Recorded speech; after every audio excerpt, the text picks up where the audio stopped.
আজি চাওক আমাৰ ৰাজ্যিক সংখ্যালঘু বিভাগৰ বৰ্ধিত কাৰ্যনিৰ্বাহক সভা ইয়াত গোটেই অসমৰে ব্লক পৰ্যায়ৰ পৰা জিলা আৰু ৰাজ্যিক বিষয়ববীয়াসকল উপস্থিত আছে। আপোনালোকে জানে যে আমাৰ অসমৰ যি এক সাম্প্ৰতিক পৰিৱেশ, এই পৰিৱেশত আমি কেনেকৈ আমাৰ যেনেকুৱা ৰাহুল গান্ধীৰ যি নীতি আদৰ্শ নফৰত কি বজাৰ মে মহব্বত কি দোকান খোলনা হে, এই যিটো আমাৰ যিটো গোটেই ভাৰতবৰ্ষত আমি যিটো বিচাৰিছোঁ তেনেকুৱা আজি অসমতো আমাৰ গৌৰৱ গগৈ ডাঙৰীয়া আৰু ৰাহুল গান্ধী ডাঙৰীয়াৰ নেতৃত্বত আমি অসমত কেনেকৈ আজি যেনেকৈ আজি চাৰিওফালে হেমন্ত বিশ্ব শৰ্মা ডাঙৰীয়াই উন্নয়নৰ কথা নকয়, প্ৰগতিৰ কথা নকয়, অসমৰ নৱপ্ৰজন্মৰ যি আজি নিযুক্তিৰ কথা নকয়, তেওঁ অকল হিংসা বিয়পাই আছে অসমখনত, যেনেকৈ আজি ছিন্ন বিচ্ছিন্ন কৰিব বিচাৰি আছে।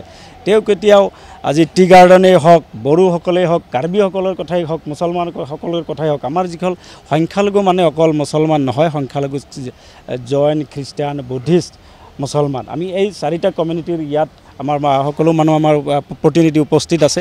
গতিকে আমি বিচাৰিছোঁ অসমত হিংসা বিচৰা নাই, আমি বিচাৰিছোঁ শান্তি আৰু ভাতৃত্ববোধ।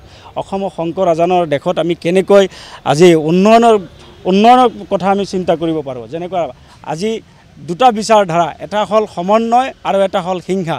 গৌৰৱ গগৈ ডাঙৰীয়াৰ নেতৃত্বত অসমত কংগ্ৰেছে সমন্বয়ৰ বাৰ্তা দিব বিচাৰে, অসমখন উন্নয়ন কৰিব বিচাৰে, প্ৰগতিশীল অসম বিচাৰে, আজি যুৱ প্ৰজন্মৰ সংস্থাপন বিচাৰে, আজি বিভিন্ন জাতি জনগোষ্ঠীৰ মাজত শিক্ষা দান কৰিব বিচাৰিছে। গতিকে তেওঁ তেনেকৈ এটা আদৰ্শ আৰু এফালে এটা হিংসা বিয়পোৱা আদৰ্শ। গতিকে অসমৰ ৰাইজে আমি ভাবিছোঁ যে অহা দিনত আমি কেনেকৈ অসমৰ ৰাইজক আমি বচাব পাৰোঁ, অসমৰ বিভিন্ন জাতি জনগোষ্ঠীক কেনেকৈ এই হিংসাৰ পৰা বচাব পাৰোঁ, এনেকুৱা অত্যাচাৰী শাসনৰ পৰা বচাব পাৰোঁ, তাৰ কাৰণে আজি আমি সংখ্যালঘু বিভাগে আজি কিছুমান সিদ্ধান্ত ল'ম।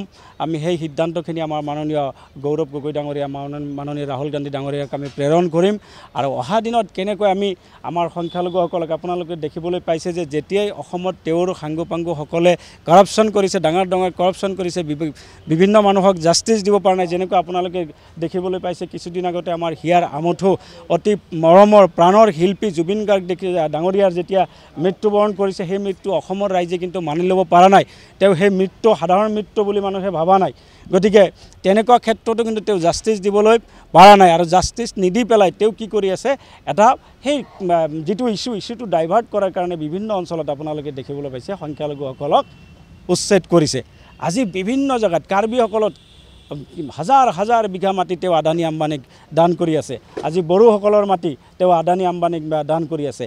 আজি মাইনৰিটিসকলৰ মাটি তেওঁ আদানী আম্বানীক দান কৰিছে। আমি এইটো বিচৰা নাই। আমি অসমৰ ৰাইজে তেওঁ যদি অসমৰ ভাৰতীয় নাগৰিকসকলৰ কাৰণে যদি সেই মাটি যদি উচ্ছেদ কৰি যদি দিলেহেঁতেন, তেতিয়াহ'লে আমাৰ ক'বলগীয়া নাছিল। আমি বিচাৰোঁ যে অসমত যিসকল অসমীয়া হয়, যিসকল ভাৰতীয় নাগৰিক হয়, তেওঁলোকক বিনা দুখত বিনা অন্যায় অত্যাচাৰ কৰাটো আমি কেতিয়াও সহ্য নকৰোঁ। যিকোনো খবৰৰ বাবে যোগাযোগ কৰক 7099017330 লগতে 7099017110 নম্বৰত।